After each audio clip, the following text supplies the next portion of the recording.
Trauma traps us in a cyclical pattern. We kind of go around in circles, which is something that the Demiurge and the Archons want. They don't want us to progress. They want us to stay in the same place.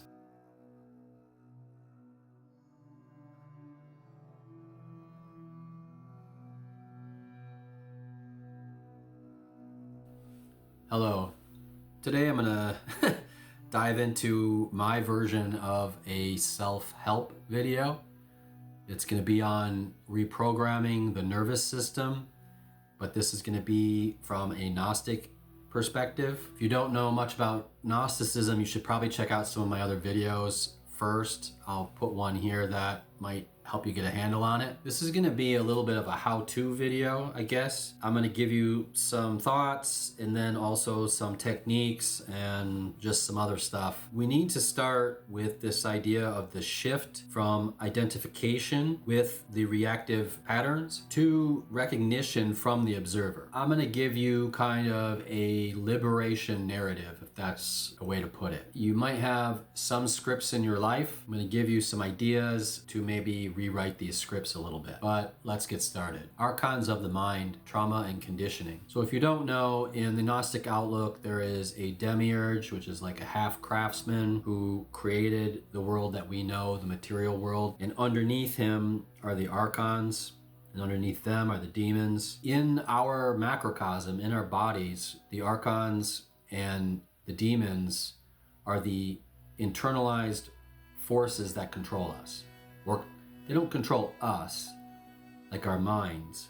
They control our impulses and our bodies and the needs of our bodies. They do this through urges. They do this by petitioning the ego. The best way to look at this is if you have a plane of water, and that would be, your ultimate still ego. Ripples in the water is when you start falling off your equilibrium. The archons, that's their job basically, in my opinion, is to keep you from being still. The way they do this is manifested in several ways. Trauma responses, fear patterns, inherited scripts, compulsions, and addictive reactions. So I talk about gnosis a lot, which would be being one with the monad or the universe, right? But there's the opposite, the ignorance. Ignorance has the word gnosis inside. This ignorance is shown through disassociation, numbing, or looping of your mind. If we're in ignorance, we don't recognize the patterns. We're almost on autopilot. And you could see trauma as a fall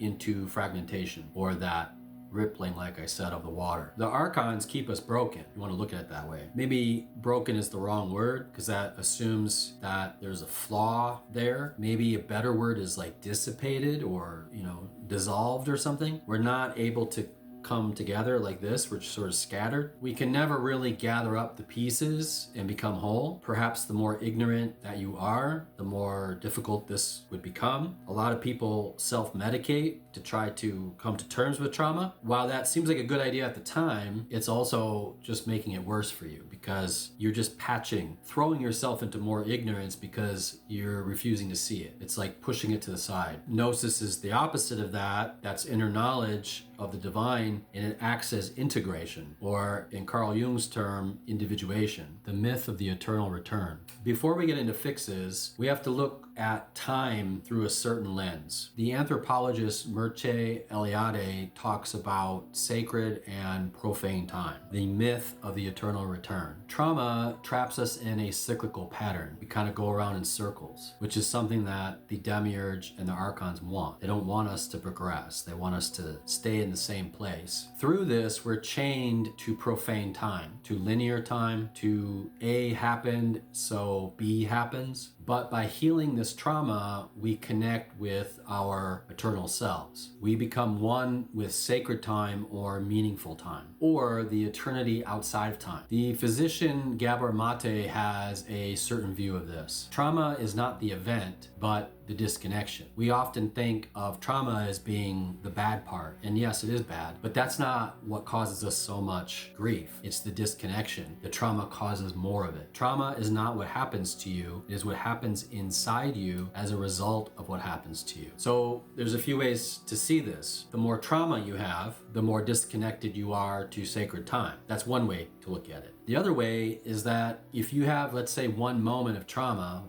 serious trauma, some PTSD, childhood PTSD, whatever, the disconnection that you've experienced because of that one moment has lingered on and on and on and grew and grew and grew over time. As it's done this, it's disconnected you more and more from your sacred self in sacred time. And in many cases, I think this pulls you back from gnosis. It becomes a wall almost. I know this, I used to drink, and when I quit drinking, the clarity was profound. Weirdly, I still have these moments of disconnection, I think, tied to that, and they come on at certain times, but they happen less and less. But it often makes me wonder if I had broken through this a lot sooner, like my life might have been very different. That's not to say that it would be better necessarily. I'm just thinking that maybe I'd have more peace of mind, in these moments of adversity, or maybe my decisions would be different. A lot of the decisions you make when you are in these trauma loops are not good decisions.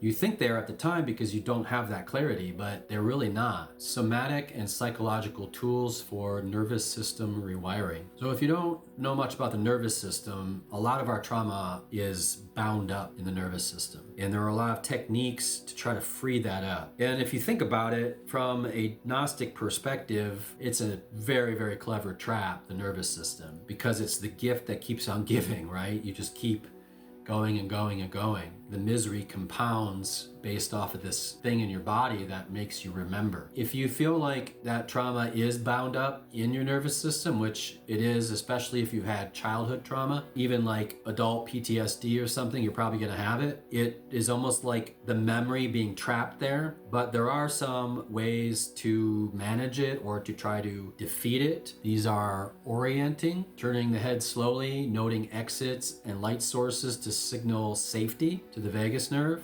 Coherent breathing, slow, even breaths to bring the system out of sympathetic charge. Pendulation, titrating between activation and calm. I would check out Peter Levine's work for this. Grounding through sensation, noticing weight, temperature, contact. Interrupting archonic loops with micro pauses. A few seconds of awareness before responding, acting, or doing. And even just slowing down. I think it's the holiday season right now and everyone's rushing around. I think this is the worst thing for your nervous system. Just taking a moment, relaxing, appreciating some beauty or the beauty of the moment, whatever it is that you're doing. These things can really help. Meditation and prayer can also help. Anything that helps calm your mind, I think, is an asset. I'm not saying these things are going to heal you. If you think you have a serious problem, go to a doctor or a therapist if that's what you want to do. However, I do think there are some valuable tools to help. And a lot of these have helped me as well, especially meditation. I can't say enough about it. It really helps. Generational trauma. With these loops, we cause a lot of destruction around us, and we tend to blame others for our problems, even though a lot of these problems stem back from the original trauma. But there are other things at play. This could be family. The sins of the father are to be laid upon the children. Could be relationships with the opposite sex, or a boss or an authority. The boss or the mate problems are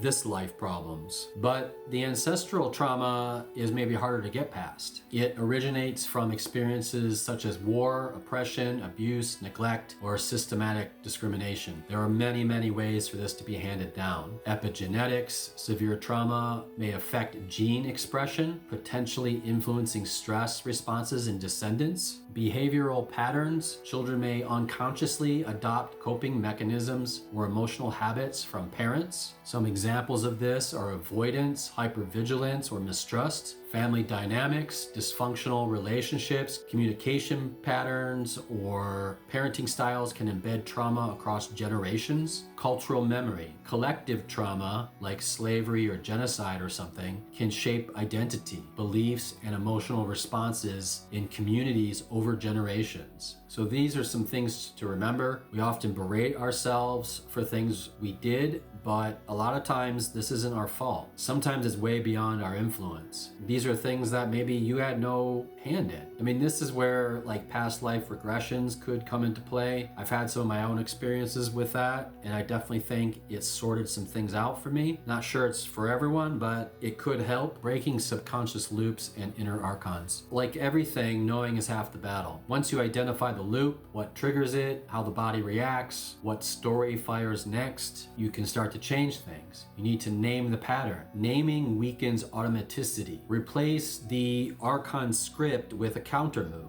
This could be a breath, a posture shift, a practice phrase, a sensation-based anchor. I mean, it wouldn't hurt to do some Jungian shadow work either. Look into your darkness, dismantle that. Until you make the unconscious conscious, it will direct your life and you will call it fate. Understanding the rejected or unconscious part of the self that feels like it's stuck in the loop. Inner alchemy methods for nervous system and mind repair. If you've watched my channel for a while, you know that I'm interested in spiritual alchemy. And I think this especially applies to trauma. From an alchemical perspective, there's a lot of things you can do. I would try some of these. Circulation of attention, moving awareness up and down the spine as a stabilizing practice. Micro transmutation, noticing the moment activation begins, shifting before the cascade. Rewriting your internal myth, reframing yourself not as the wounded child, but as the guide or witness. Integrating polarities, sympathetic energy for action, parasympathetic energy for rest. If you look at it from an alchemical perspective, the base substance,